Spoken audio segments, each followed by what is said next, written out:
Welcome to Starfleet Boy, where we have a casual and informal discussion about our beloved series, Star Trek.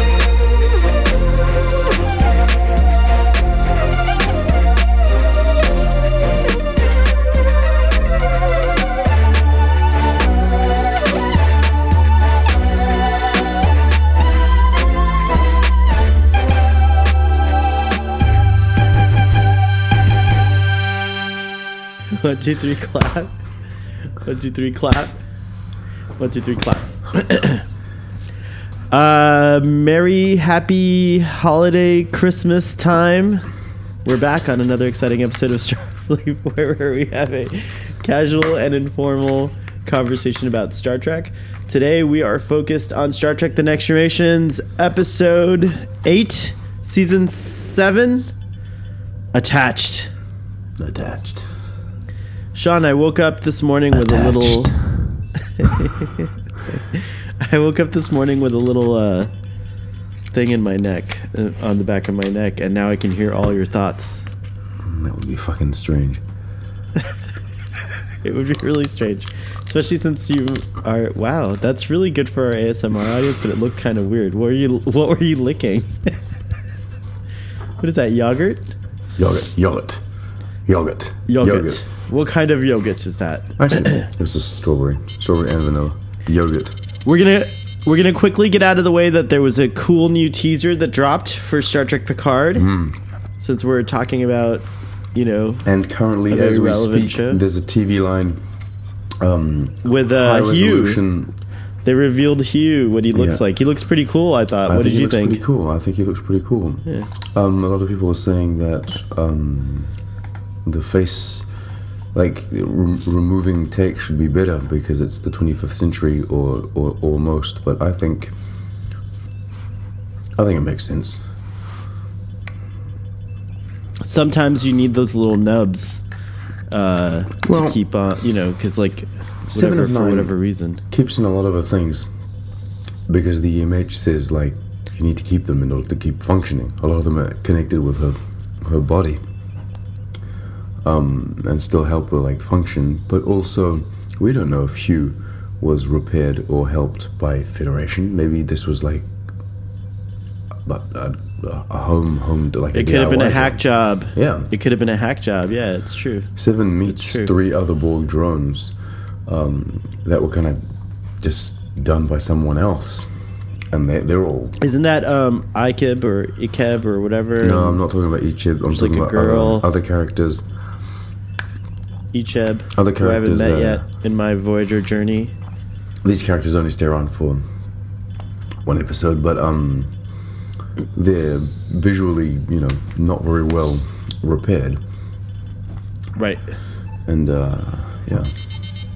Star Trek also put out a quick little prep list of what to watch.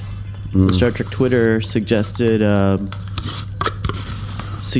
Data Lore, which we've already talked about. The Best of Both Worlds, Part 1 and 2. Family. I've been accused. Family, we allow you to eat yogurt on the air, family. I've been accused of being a gatekeeper for saying this. Oh, God. But I will nonetheless say it again. All right, what is it that you said? Ibolg and Raven from Voyager. Those are the recommended episodes. Okay, what is your gatekeeper statement? Let's hear it. This is, in my opinion, it's not a gatekeeper statement, and in my opinion, it is again my opinion. So you can do whatever the hell you want.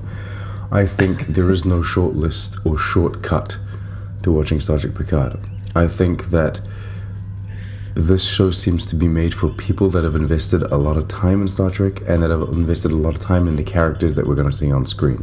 And I think that if you want that kind of emotional engagement, you gotta see it all.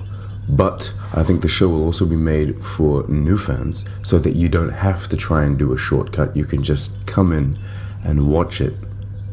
So I don't think a shortcut is a good idea. Either you invest in all of these shows or just watch Picard and then see if you want to watch the new shows before that. How much time do you need? We took 3 years and we're not even through TNG, and we watch it pretty much weekly together. Well, How we're much slow. time do you- Isn't that what's been established?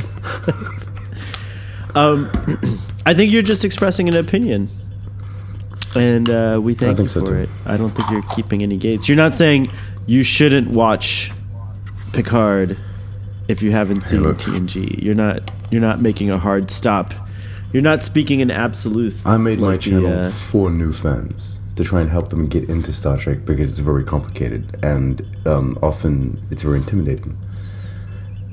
And sometimes you want to learn about subjects, like the Borg, without necessarily being, or the Romulans, without being completely submerged with 800 episodes you have to watch. And so, in a sense, I do make shortcuts on my channel. Right. Well, and I think that there's over 800 articles of material just in the official capacity, I guess. All the episodes and the movies and everything. So yeah, it's a lot of stuff to watch to really understand Star Trek deeply. But that's part of why we're doing this journey. Like, I didn't have a complete Star Trek knowledge. I think it's. I'm very excited as I discover Voyager. Like, that's pretty much my only. Voyager and Enterprise were my two my 2 points of weakness in the Star Trek lore knowledge, but now those gaps are filling in nicely.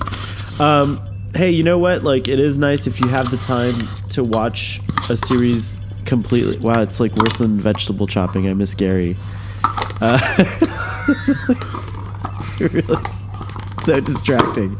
I couldn't even make my little poignant my little statement. point. I couldn't make my Starfleet voice statement. I guess. Sorry, you got accused of being a gatekeeper. I know you're not one. So, audience, Sean is not a gatekeeper. He is an elf on the shelf, though. You're a bad little elf. I don't like the word gatekeeper. I think it's ridiculous, and to some certain extent. But there are people who do it. I think that we all are gatekeepers in our own way, because we all have our own interpretation or understanding of what fandom is, in a sense. I prefer the term torchbearer that a lot of people use. I think that's what we really are. Well, in a sense, it's true. It's like there's not a gate, but through the darkness of Star Trek, you light the torch and guide people in, and that's kind of like a more. I think it's a more apt.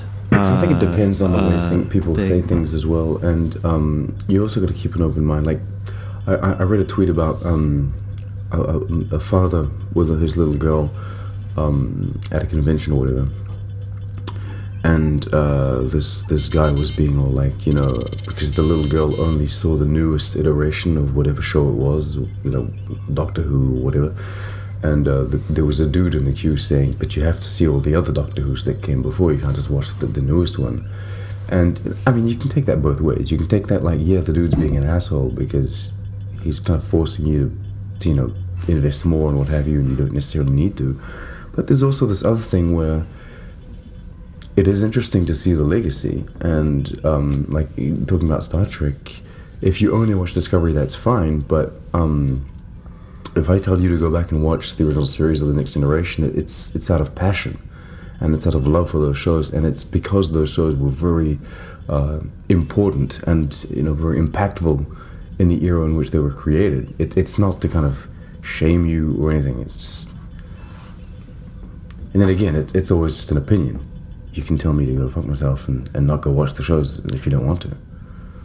I mean, objectively speaking, if you start getting into something, I think eventually it makes sense that you... Yeah, it does. It makes sense. You want to see everything, but there's no entry... I mean, the whole point of Star Trek is there's, like, multiple entry points, right? Like, the whole point of TV entertainment, period, is that there's multiple entry points. I actually got into a huge... just now, like, a huge argument about Star Wars. the Rise of Skywalker. I didn't know it was going to be more divisive It's among some of my insane. friends. I know nothing than about The movie, Last Jedi. right? Oh, okay, so I know won't go. nothing, I not won't a go single into detail. the- But I've been checking out opinions, and basically the opinions are, at this point, it's either the worst Star Trek movie ever made, Star Wars movie ever made, or the best. It's not the best, but Return of the Jedi is still the best Star Wars film in my opinion. But it's up there. I think the debate is Return of the Jedi. Or I think Star Wars, the original. without giving spoilers, I'll just say that to me it felt like closure in a way, but it also opened up so many new possibilities. And I will say that, like, aside from that, like, quick little review of it. I was just a little shocked that it got the other side was I was expecting ambivalence more than like hatred, which is like crazy. I was expecting this movie to kind of be just kind of like med off by everyone, like whatever. I was hoping. For me, what it did is I was very nervous going into this movie. I really thought I don't normally do this, but I did expose myself to a few spoilers ahead of time because I was just so nervous. I had to know. I couldn't help myself, and I was pleasantly surprised that like none of the like only 10% of the rumors that I had read were actually true, which means that they did a good job of. Keeping the things. For me, this movie just like it kind of answered a lot of the qualms that I had about the other two. So now I look at it as one. Like now I genuinely see like prequels, actuals, sequel. What do you call like originals? I don't know. Originals. Thank you. Prequels, real ones. originals.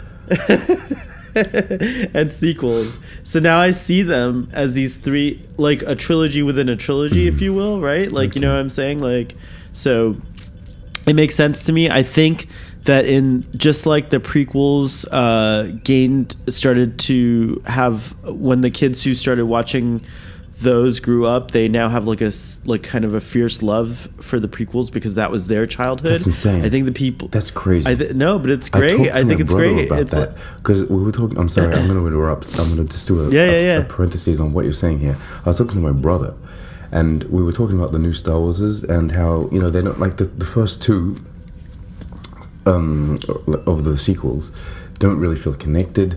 You don't really know where the story's going. You don't really know what they're trying to do. Just with these first two of this new sequel that they're creating, and I said it's nothing like the originals, where there's kind of like a focus and a sense of direction, and these movies are great. And he's like, oh, but they look hideous, and it's so old. I'm like, what do you mean? And he says the prequels are the best, right?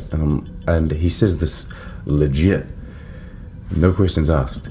Because for him and his entire generation, they live off the prequels.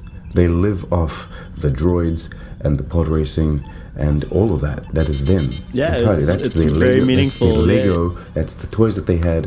That's the games that they played on the PS2s and the PS3s. I feel so old. I imagine how I feel. I know. Must be hideous. It's 42 years of which I've 42 years Star Wars. It's 42 years old, of which 41 years I existed on this planet, and but I can't pretend to remember anything. I was a kid when I saw the originals, and to me, I always see them through the eyes of a kid. Of course. But I've been listening to Binge Mode, and when the movies were coming out, I think there was just as much of this like excitement because it was Star Wars and it was the first time and it changed cinema and it did all this stuff, but also that like people were also like, oh, where is this gonna go? Like, is Luke gonna turn to the dark side? Like, no one really like knew what was gonna happen. And when you see, it now with perspective, that Luke is not gonna, turn to the dark side or whatever. But back then, I'm sure it was like a thing. Like, what? How are they gonna wrap this up? Like, how is the Skywalker story gonna end? Or at least they thought it was gonna end. I have a question sure. About the magic of Star Wars. I'm not a Star Wars fan, but when they dropped that first trailer for The Force Awakens, it was the music, it was the visuals, it was Star Wars coming back, and it was Star Wars in a modern era, and there was a truly magical feeling. There's a feeling that you get when that Star Wars music comes on, and when you get the first footage, and I don't know, it was really, really special, because Star Wars is an event, or at least it had been like 6 events before that, and so it was something very meaningful to bring Star Wars back in the official, dare I say, capacity of movies, not just a show or merch or whatever, because Star Wars is always around, right? But I feel like that sense of magic has disappeared because they've pumped out so many Star Wars movies that are almost just generic big action studio movies with a Star Wars flavor, that the sense of magic and sense of wonder has disappeared. Is this just me, or is this you as well?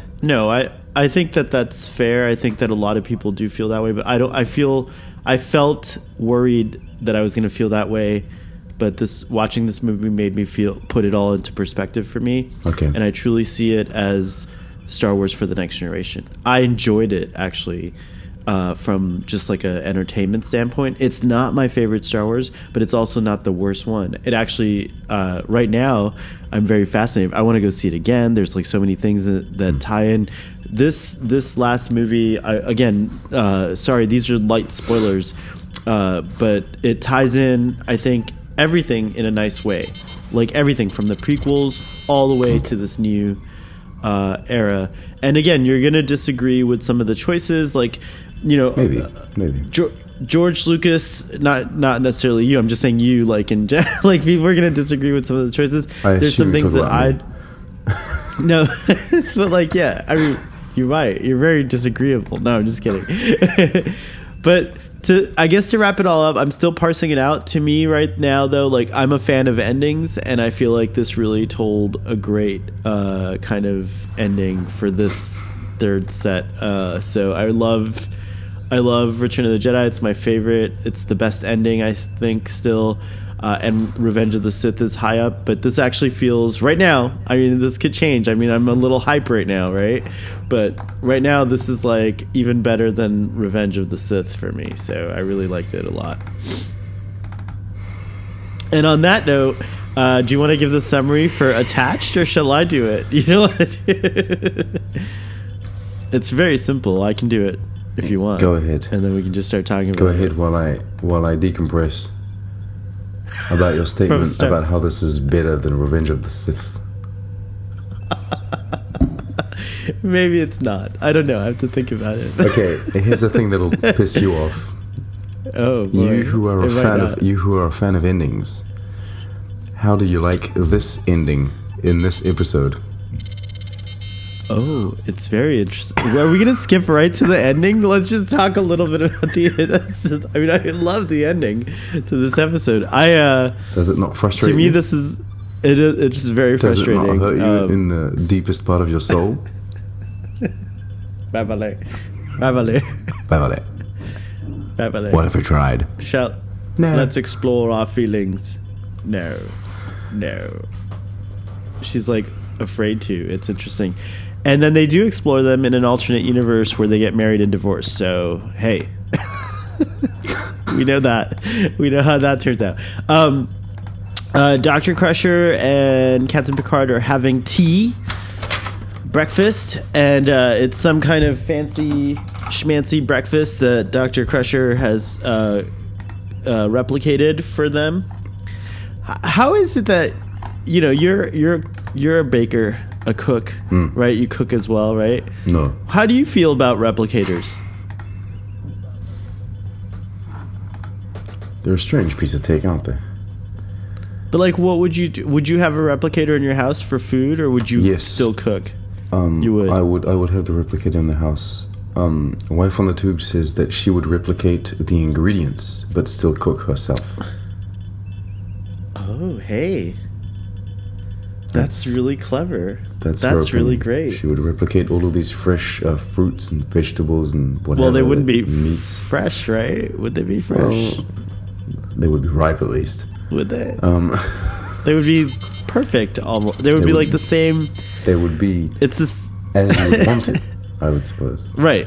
That's true. That makes sense. The ideal version of that thing would come out of the replicator. Your aubergine would be fine, wouldn't it?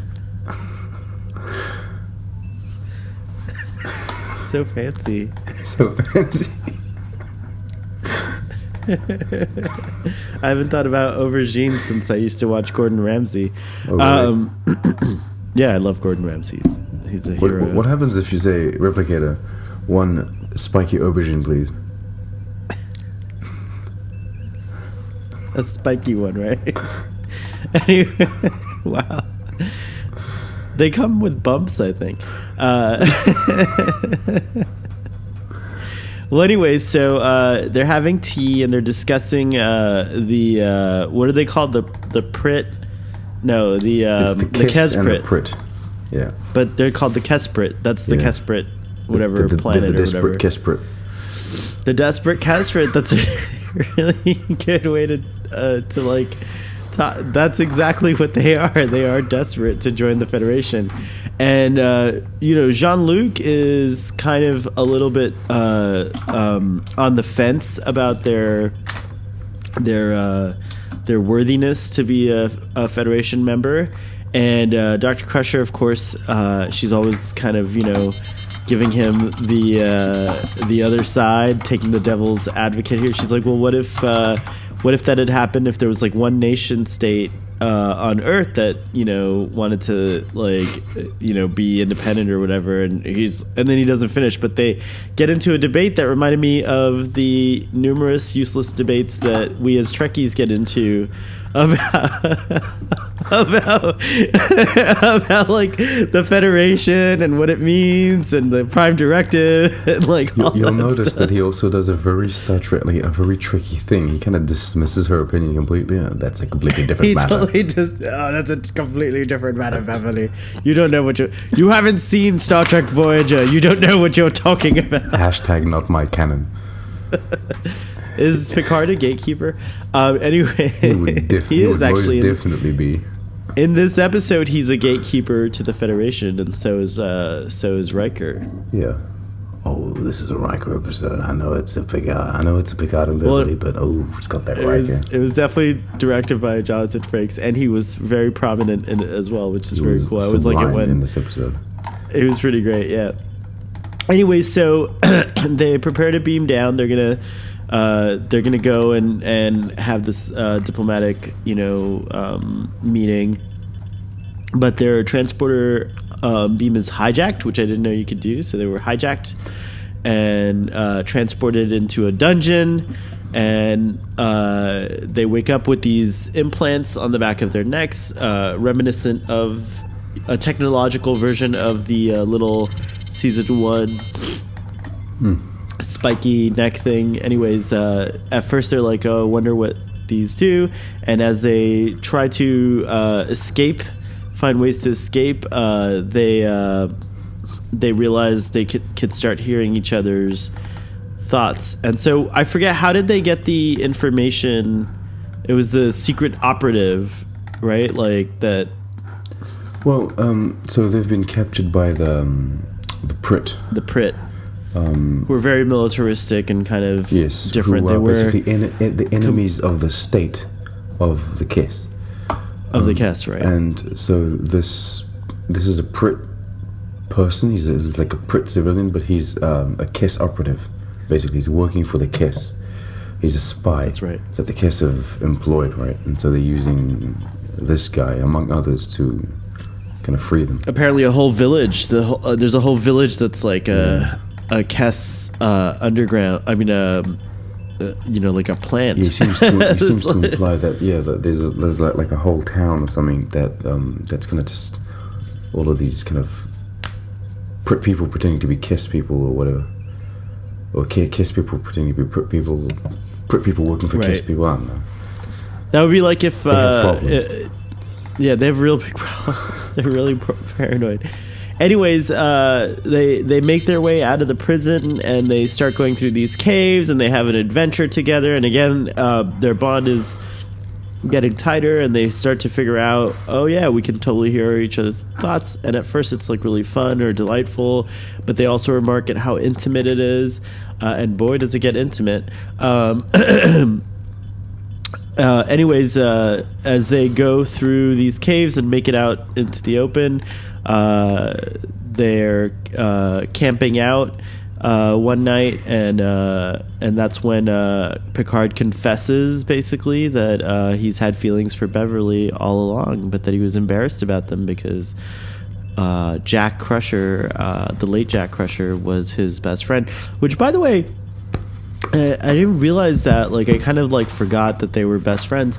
How interesting would it be to like do a young Picard flashback to some adventures with Jack Crusher? I absolutely agree. I think that the short treks is like it's the occasion to do these kind of things.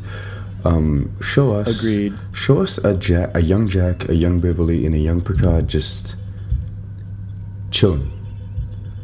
They don't even need to have like a special adventure or anything. Just chilling. Show them at the what academy. What are they do? What are they doing? Are they having show them drinks at a bar? Yeah, post academy. That's true. Yeah, just all of them together being friends, so that we can kind of dive into that relationship that they had and what have you. Because at this point, I think Picard, his best friend is Riker. Yeah, I'd say that's safe to say. But then, I mean, you could also but maybe say Beverly's no one of his best friends, right? Because or like he has close relationships with each of them. I think at this point. Yeah, but it doesn't feel like he has that very intimate best friend kind of bond with any of the characters ever. You know, because Geordi. Well, to a degree, they are best friends, which we will address later in. At the end of this season, he does admit that he has kept a distance from them when he comes to play the poker at the end. He's like, I should have done this a long time ago. So Picard is intentionally, even now, he keeps a distance so that he can actually lead them. He doesn't believe that you can lead your best friends. He thinks that like it's too much of a conflict of interest. So he keeps a separation. To a degree, I think that's fair to say about Jean-Luc.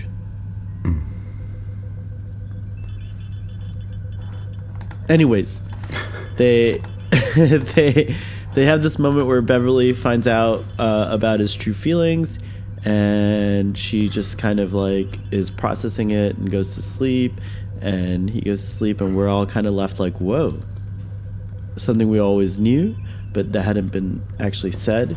Very interesting information. So, and then also a reference to the pilot where he, basically he was reluctant to have Beverly serving on the Enterprise, and now we know the reason why. It was actually this. So lots of cool. This very vulnerable episode for Jean-Luc. I think we find out a lot about his feelings. And by the way, Dr. Crusher looked stunning in that dress at the end when they're back. So anyways, they're trying desperately to get to the border. They're hoping that they can cross over this electric, shield, not electric shield, but a shield that's the border. Wall. The wall. And so they do make it. The end is a little tense because they're being chased by what they think are the Prit, but they might actually. At one point, you don't know if these are the Prit or the Kes operatives or whatever. Kes dispensers. Anyways, they they end up in a situation that's very similar to, we were talking about Star Wars, to Solo, a Star Wars story in which Beverly makes a gap in the wall, in the fence, and gets Jean-Luc through, but it seals up, and so she's on the other side, and he's, they're each on one side, and it looks like Beverly's going to get captured, but through Riker's brilliant maneuvering, his aggressive diplomacy, he convinces the Prit that they don't actually want to go down the road. They go down the road of the Federation, asking questions, and he lets the Kes know, guess what? You're not getting into the Federation, so it's over for all of you. You guys are effed up. We don't appreciate this nonsense. This whole thing was silly. You're putting our crew in danger, all for your petty squabbles. Picard and Crusher beam back aboard the ship, and they have a cute little moment where they're still reading each other's thoughts, and Riker's like, what the hell's going on? And then we end with the dinner.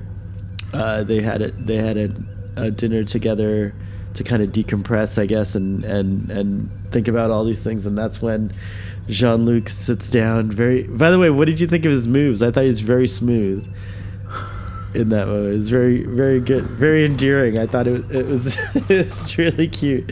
Anyways, he brings up the question about whether or not they should explore the feelings that came up for each other, and No. Crusher basically says no. Not tonight, anyways. You cannot have my croissant. No, wow. Wow. Great. I will never see a croissant the same way again. Now when I eat croissants, I will always think of that statement. But she does seem to have some sort of conflict about it, because when the door closes and she has a moment.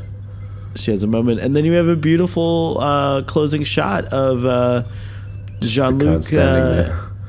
But he blows out the candles, and it's almost kind of... I just thought that was a really beautiful scene, and the fact that they like took time. Frakes does it again, and he kind of like he was able to... It's a symbolic candle. Yeah, but he was also able to like... the flame of love. convey so much just in that scene about like possibility and regret and the future and love and friendship. So there we go. Yes, sir. How was that summary? It was good. Not enough Riker, in my opinion. I know. That's just me. But I figured you'd want to talk about that. It So let's just talk about Riker. Let's talk about it. First, though, Breakfast with Picard would make a great show. I would watch that. And hey, that could be your new segment on Trek on the Tube, Breakfast with Picard. Your hot takes. Is it him when the Picard series comes out? These could be your hot takes on. Is it him having a breakfast that he enjoys, and so he's talking about interesting subjects, or is it just him complaining about these elaborate breakfasts? He would go, this croissant has almonds. And Return of the Chivist. Yes, and then he dumps it. He like takes it off in the hot cave, in the fire caves. Oh yeah, he's like, nah, whatever. And he just leaves it behind. The sets makes sense. were He really could have nice it in this replicated. episode. When they were captured by the Kiss/Brit. I think it was the Brit that captured them. The sets were really good. The prison cell and the walls and the corridors that they were running through. It was great. And I love seeing on location shooting. I think that this is one thing that I desperately need in TNG, and that lacks in TNG, is planets, people on the surface of planets. Yeah. I mean, even though it was pretty clear that this was the same, place where Darmok took place, basically it had that kind of same shrubbery. I was going to say, this is California, isn't it? Yeah, it's totally California. It's probably Runyon Canyon, or one of the places they used to film, which was close to the back lot of the Paramount studios. But they would often go there, and obviously nowadays it's almost it's very much in vogue now to go on location. As we know, Game of Thrones went on location. Star Trek Discovery boasted about filming in Iceland. Jordan for the pilot. Jordan for the pilot. That's right. That's right. I forgot about that. And so we know that Picard is already on location. We saw that the Vasquez Rocks is being utilized again, and who knows what else. But it's very much in fashion now. I thought The Mandalorian did something interesting. Are you following the behind the scenes of... Were you the one who told me about how they do that? Yeah, you were. I am. Oh, maybe you weren't. Maybe it's like they're actually... the backgrounds are filmed what are you talking about? in. Oh yeah. So they're filmed like they're actually like the camera has a way to track where the background looks like it's real, and it gives the actors something to like actually see. So when they're on Tatooine or whatever, even though they're not in the desert, they still feel like they are. And it's and a they new look like green they screen. are. It's a new green screen essentially. It's like a modern era green screen where the camera turns, the kind of the motion and the image tracks with the camera, so that it always With the looks camera, like right. the person is actually in the environment. In the environment, yeah, it's very cool. And you know, that's based on actually, like, I think an older technology where they used to do rear projection. Like, you would see it a lot in old films, like when you have a driving scene, that's actually a rear projection that you're seeing through the windows of of like driving, and it doesn't always look perfect. Sometimes you can really tell, but in this case it looks pretty flawless. I think it's in So I'm sure- Expendables 3 that there's like a green screen, the green screen something, because characters are driving in and you see like something in the background through the windows, and it's a very green screen, but it was shocking because it's such it's a new movie. Expendables 3 is like a modern movie. So you're like, I was like, how are they? Oh why- my god! Yeah, but why I are mean, they they've got doing all this budget to blow things up, and they bring like the Expendables is just a bunch of huge actors, right? And they bring everyone back, and it's like you guys couldn't just take a car somewhere, go film it. Indeed. So Riker, come on, you've I been loved waiting, him. dying to talk I about love your. him. I love Riker. First of all, And- Jonathan Frakes directed this episode, Mad and I props. thought, mad props to him. It's He's such a good director by this and point. I think that his like the I don't know, he's great in this episode. It's first of all, it's so Riker.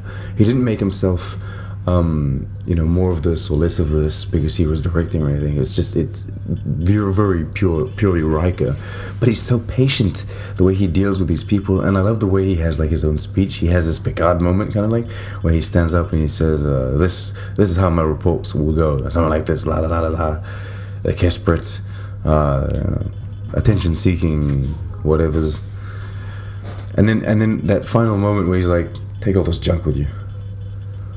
That was great. That's too. so much. That was really great. Take all this junk. I love Get it. off my ship. It's great. time you left, I think, and I Ambassador. think it shows us that like Riker can command, and he's not. You would think, oh, he's younger than Picard, so maybe he's, the cliche is he's more headstrong, but it's not true. He's very apt. I mean, if Picard were to be actually killed or captured, I think that Riker could have stepped up and be captain of the Enterprise.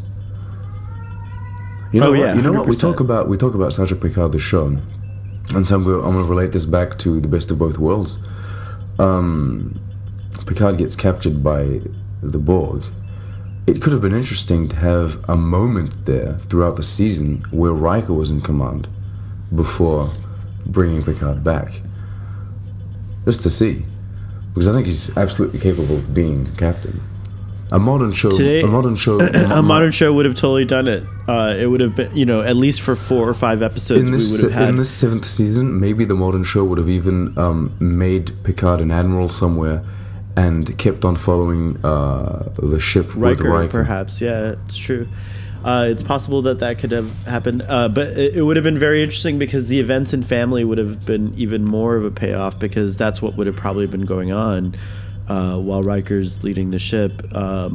Picard could have been That's going right. through his catharsis, Mm. and it would have been over the course of a few episodes, or even the whole season. Who knows? How it could go in today's TV formats. But Yeah, because it's like yes. 8 episodes per season.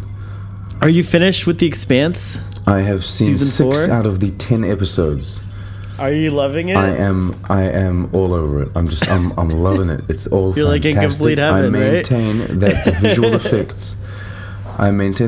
effects are of lower quality than before. But it's because I don't they're think using so. a lot I know more you're- of it. I think there's a lot more visual effects kind of shots because they need it for the story. But I'm loving it. The intrigue is slapping me across the face. I don't know. It's amazing. It's a great show. The intrigue is slapping me across the face. I love it. It's a Very nice, great very show. nice. Everyone is so It is such a amazing great in there. show. Ava Sarala, I tweeted. Did you see that she liked my tweet and gave me? No, I didn't see it. I didn't see that. You didn't see that? How could you not see that? I didn't see that she liked it, but I think I saw a tweet. I don't know if I engaged with it. I said, in The Expanse, Season 4, Episode 5, Ava Sarala drops the best get the fuck out in the history of all the get the fuck outs. Oh, I like that. Sometimes your tweets come through. For real, mad props. I have that setting where it's like, show me all of Sean's tweets, and so sometimes your tweets come through on my watch, and I can't engage. I just see what you wrote, but I can't like it. Witness it. I can only witness it. So I have all these I have the full knowledge of your tweets somewhere in my mind, but I don't always get a chance to go back and engage. I do remember. She liked the tweet, and then put some smiley faces that are laughing. I just realized the tweet has 101 likes. Wow. I just noticed that. So people like that. Fantastic. But I think she's so great. The show, everyone is great in this show. Everyone acts well. Everything is done well. I don't know. Congratulations to The Expanse. Thank you for being. I think Holden was particularly sexy, more interesting in this season than he has been in previous ones as well. Yes, this was a complaint that I had in friends that I have had. In season 1, 2, 3, he's kind of. I guess he's the guy in charge, but then you kind of don't you feel it because the other characters are interacting in that way. But Holden was never the most interesting. He was kind of like the generic man. Whereas here, I very much like what they're doing with his mind. It's a great show. I just gave you your 102nd.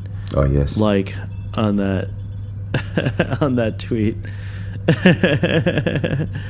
Oh my gosh, you actually got two little laughy faces from how do you pronounce the actor's name? Shure Agadaslu or something like that, right? Wait a minute. Shure, I don't know, is it Agadaslu at the end? Agadashlu? Agadashlu. I'll have to ask me mum. I'll have to ask me mum how to pronounce it, or me dad. You must, because I need to know. I need to learn her name. She's fantastic. I'm sure we can get it. I was so honored to see her pop up in Star Trek Beyond, because they did the reshoots for her and for her scenes, and it was so she's Admiral Paris. When I saw her in there, I was like, "This is awesome. This is amazing. I love her. Thank you so much." Do you think do you think that there's meant to be a connection to the Paris family? Is Admiral Paris like the grandmother, possibly? So this is the maybe a Kelvin timeline kind of family member of the Paris family. Maybe, I don't know. I think maybe they just picked that name as a reference. I think it was a little nod. Little nod. Because Simon Pegg wrote the movie with what's his name? I forget. Oh my god, I'm sorry. Star Trek Beyond. Simon Pegg wrote the movie, and apparently they were they were doing rewatches of Enterprise and Star Trek. You know. Oh, gotcha. And they were on Memory Alpha a lot when they wrote it. So. What did you think of Worf in this episode? I think he was less Worf than usual. Actually, he was not. I would have expected him to be more like, let's just shoot them. But there were a lot of rolling eyes from him, and like his. They did a lot of reaction shots. Reaction shots of Worf. And Data was kind of. I liked the way that Data was. Doug Young. Okay. So. Yeah, of course. Data was not very present. I mean, the most notable thing that happens is because Riker says or something like they're not very polite or something, they're not very agreeable or something when they hang up, and Data was like, yes, or something. He agrees. He's like, indeed so. Right. No, it's true. I thought that the episode was well balanced, but I also felt like, in a sense, that like. And this happens so much with Star Trek, and I guess I didn't like really care about it when I was younger. Now I'm at the age probably around season 7 where like the hormones start kicking in, and I get it a little bit more. But like when I first started TNG, I was 11, and I didn't care about all the romantic garbage. But now that I'm an adult and I really am into it, and especially super invested in, Beverly Crusher and like that whole, that I don't know why, I just love that whole idea about their romance, but it never actually happens. It's like they could have like really explored it, and in fact, instead of Beverly, we get like a Beverly lookalike in that episode where Picard has to, where she plays the virtual piano, or the little roll-out piano, and she has to go on that mission or whatever. So we don't really ever get like the romance. Do you think that that's okay? Are you cool with that? Would you have liked to see them kind of hook up and get together? No, I don't know if I would want to see them together or anything. I don't really care, to be honest, but that's because I'm not invested in that relationship in particular. Right. Wife on the tube doesn't want them together. She thinks it doesn't make sense, but she would like to see Beverly in a relationship with, like, in a stable relationship with someone in Picard, just doing their own thing. Right. Because I mean, this episode is pretty clearly a no, they won't get together, because it would be awkward for them, or like Beverly doesn't want to. She puts her foot down, and I feel like Picard is not a character that would come back. Like, he's been denied, basically. I don't feel like Picard would be one to kind of crawl back or stay focused on this. This has tormented him for so long because he they never had that moment where they talked about it. But this time they talked about it. He asked the question straight up. There was a no. I think he moves on. But it suggests, I think, at the end, when Beverly kind of has that moment, when she walks out of his quarters, that she actually does reciprocate the feelings. She just doesn't. She's afraid of what would happen Absolutely. if they did. So what I wonder, though, is that, like, this is obviously total speculation. We have no idea what's going to happen in Star Trek Picard. But do you think that they'll... I wonder if they won't follow a similar thing to All Good Things and have them having been together and then it didn't work out. Like, I wonder if that's something that they'll actually do. So, maybe we will have a Picard Beverly relationship that's a little tenuous because she's the former Mrs. Picard at this point. I'm not expecting just like in All a Good Beverly appearance at all at this point. That's just me. I think that we're gonna get all of them. They're all gonna be in You think they're all going to be there? I think they're saving the Geordie to show us in the show. I think they had to do the Riker and the Deanna just to get us hype. Data seems to play a major part in the story, or Data or before Brent Spiner at least. So that's why they revealed. But I don't think that. So they're just gonna leave out Worf and Crusher? I don't think so. I don't think they're gonna bring back. I don't think we're gonna see Klingons. Because I think Kurtzman and team are kind of hesitant. Don't know what to do. Yeah, I think they kind of stuck, and I think they're kind of like, if we bring back Worf, we have to put him in the makeup. But then that kind of makes you. I mean, it basically chooses the design of the Klingon for you if you bring back Worf, because you can't change Worf. I know that people will argue that Worf changed over all of the seasons, but it's very subtle, though. The general idea of like, Worf is the same, right? I don't think Worf's makeup changed dramatically. But even if it did, it was just like updates. little tweaks here and there. Yeah, it wasn't as big as the L'Rell change, for example. That was a big makeup change. So you're gonna tell me that we're not gonna see any Klingons in Picard? Do you think they're just going to avoid it? Even if they put one Klingon in the background, all right. Depending on what design that Klingon is, actually, regardless of what design that Klingon is, it will become the single discussion of the entire episode. Everyone will talk about, oh my god, look, they put a Discovery Klingon in the background. That will become the topic of that episode. I promise you. I think they're going to steer way away from this. They're already going to have a hard time dealing with things like Romulans. which like No, I think the Romulans though have like such a variety because like you have Romulans gained ridges in TNG, yeah, and very here we prominent see ridges. right. They all and have here we small see ridges, so they're kind of doing a hesitant. Right. Let's not make them like these a- ones, but let's not make them like those ones. those ones either. Let's just do a little And kind of in between. in fact, did the because the Romulans in the Kelvin films, didn't they have slight ridges too, like a little bumps, a few bumps? I on don't their remember head? that. I don't remember Nero having that. What's have his to look name? at What's the actor's Nero.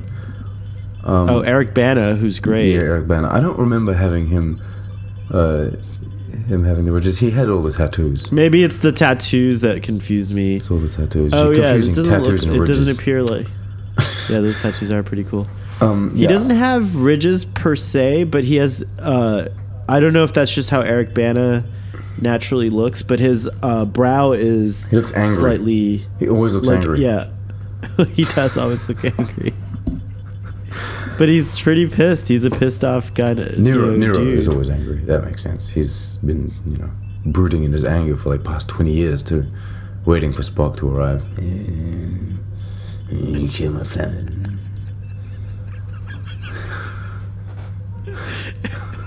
Wow. That's how he broods. That's him. He's been doing that for 20 years. Commander Nero. It's that famous. I don't know how you shared the screen last time, but it's that famous. There was a meme actually of him waiting and laying in bed, just like struggling with the idea. He was like. Nero. It's pretty funny. Anyway, yes, I don't think we'll see Worf, did, of course, and I don't get think we'll see Beverly. But I would like to see it. We got an interesting Klingon redesign in Kelvin. Also, what did you think of that? It was shit. No, I don't like it. I think it's visually unappealing. I think that redesigning the Klingons, given a certain point, was just, But then the Kelvin timeline is justified because it's the Kelvin timeline. Whatever. Whatever. Both redesigns are done by the same person, by the way. The person that designed the Kelvin timeline Klingons is the person that designed the Discovery Klingons. Oh, interesting. I didn't know that. If you have a look at all of the rejected designs that J.J. Abrams rejected, you kind of realize that he's he's a different person in me for rejecting some of these designs. Some of these designs were pretty friggin' good. There were some pretty good modern Klingons that they could have put in the Kelvin timeline, and he chose the worst.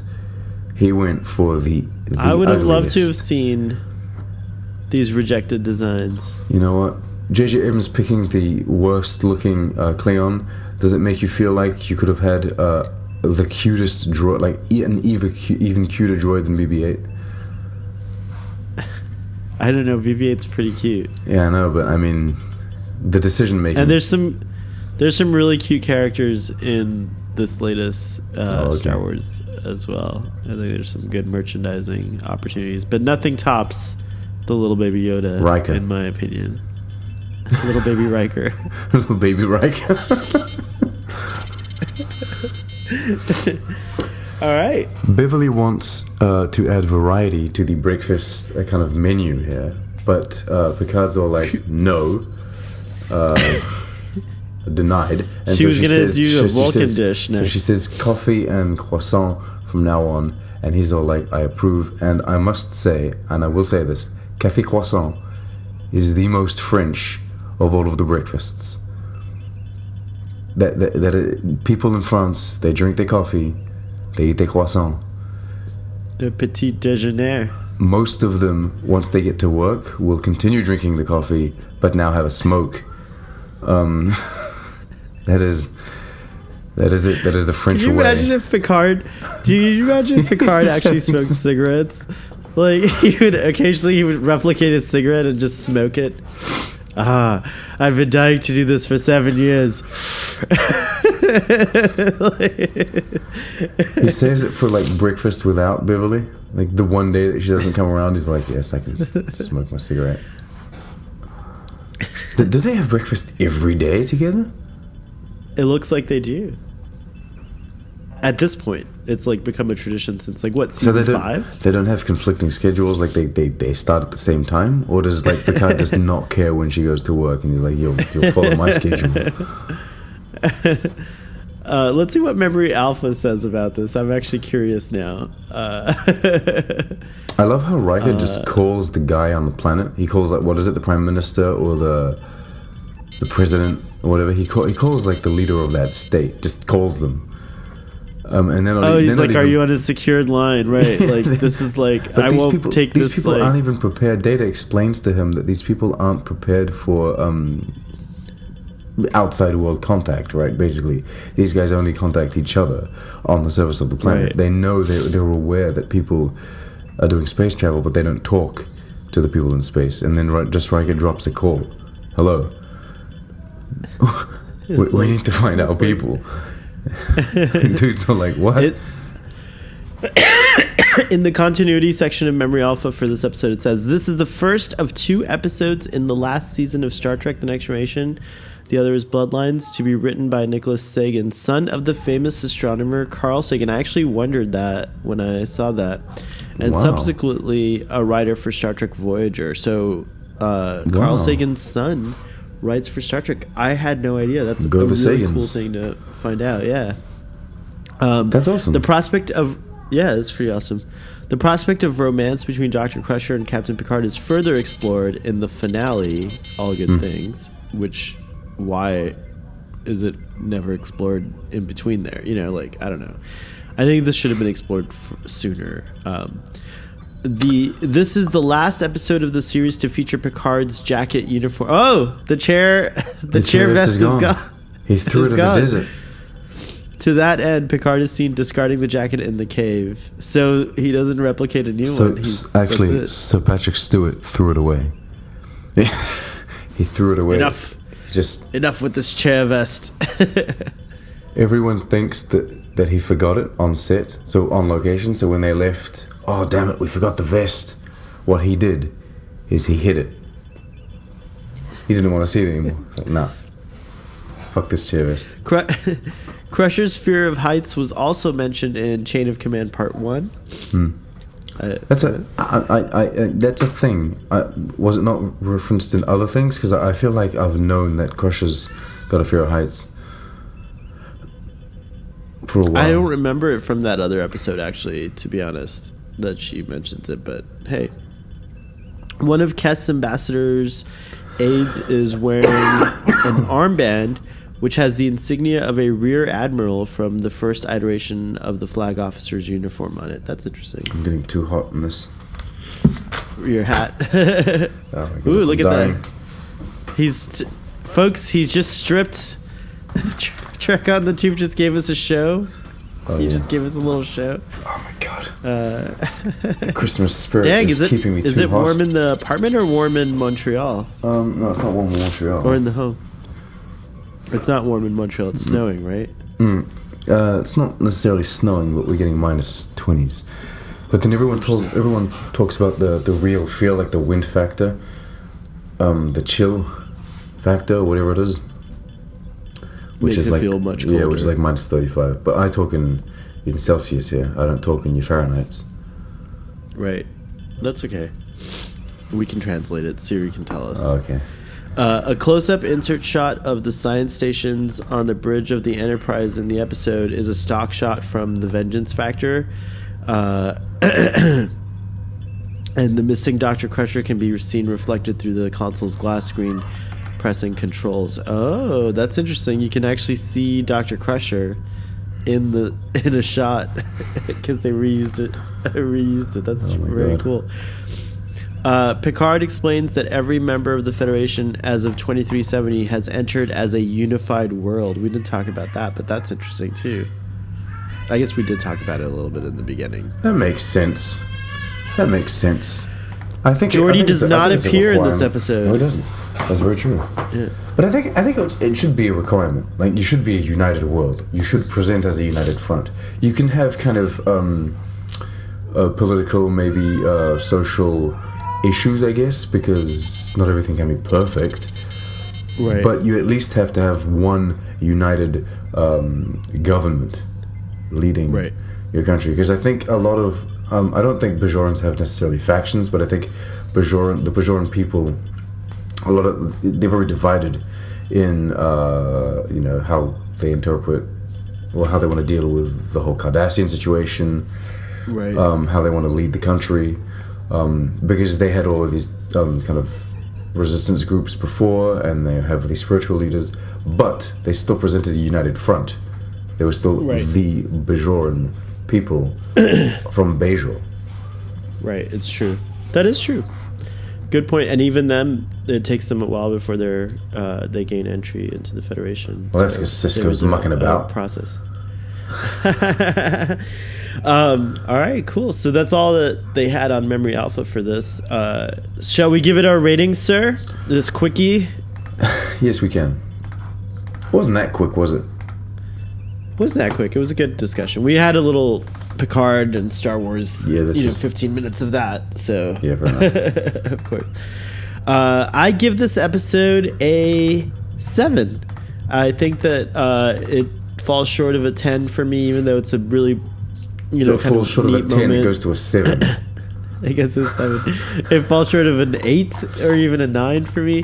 I think because ultimately, though there's so much going for it, like I like the direction, I love everything you said about Riker in this episode. He's great. The performances are all great.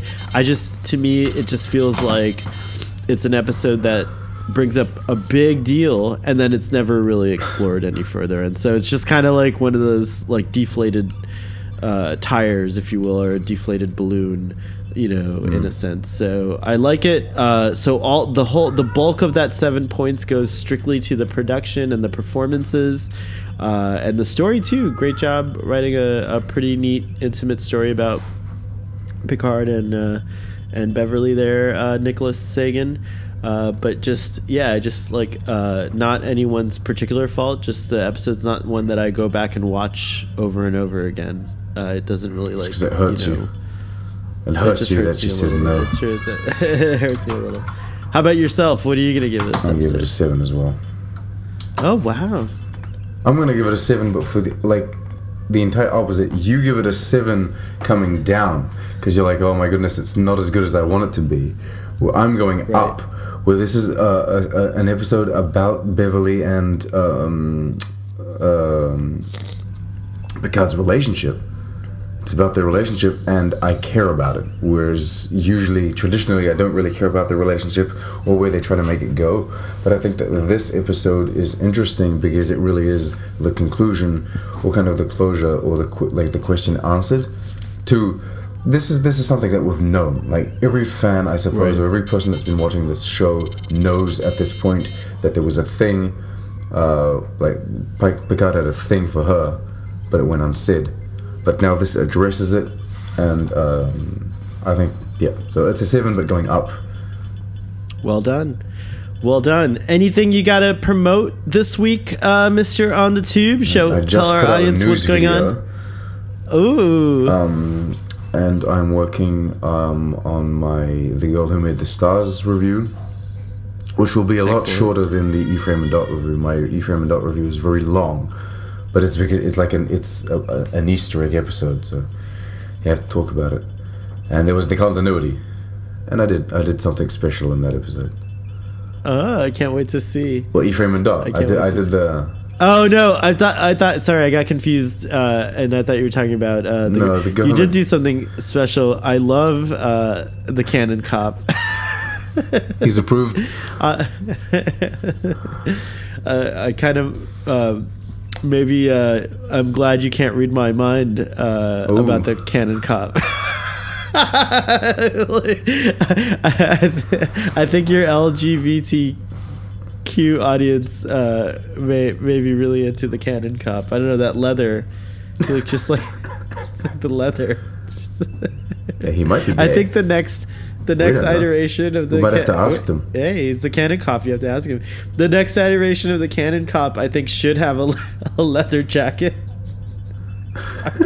You should go full leather daddy for the Canon Cop. In my opinion, and he needs like a whip or something. Like a little. Yeah, he needs like a little whip. He's the Canon Cop. He's a cannon cop. He didn't even have a baton. A whip is inappropriate. He didn't have a baton. I think he needs to have a little baton. Yeah. A spiky baton. He needs a spiky baton.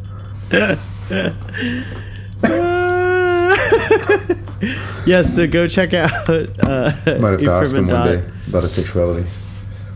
His sexual orientation. It might be a great way to... I think you should save it for when you have to do the continuity of sexuality on Star Trek special.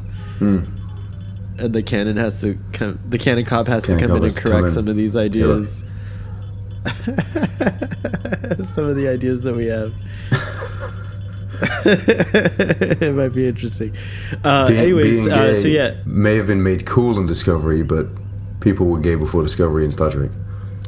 That's 100% true. I think Trelane might have been. I love Culber though.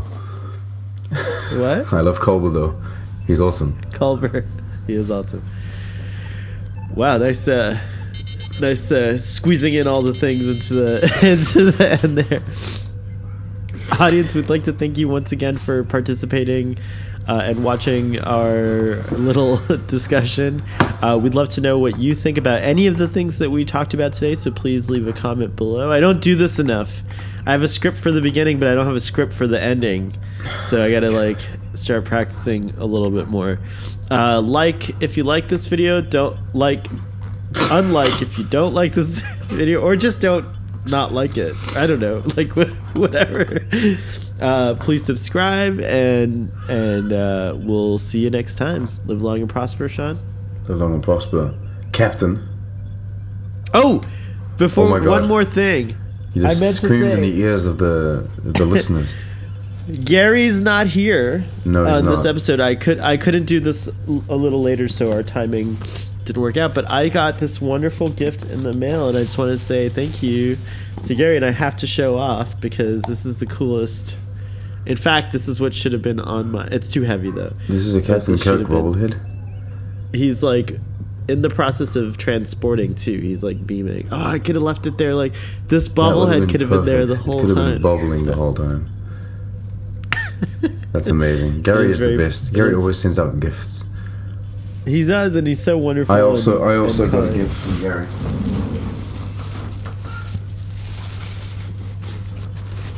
I got the ship. I got the Captain Proton ship. Oh, hey! Which I don't know yet, but I know all about it, but I haven't seen it. I got the Captain Proton ship. Gary is the best. We love you. We love you, Gary. And we love all of you, audience. And hey, man, since I'll talk to you, but since this is the on air, Merry Christmas to you and yours. It is very true. Merry Christmas. You got Christmas. this wonderful sunset light hitting your face when you when you when you come closer to the camera. There it is. Do you see that? Oh, that's your lamp. You've got a lamp or something. I got my lamp shining. But look, it's very J.J. Abrams. It's very oh my goodness, turn it off. Lens flare.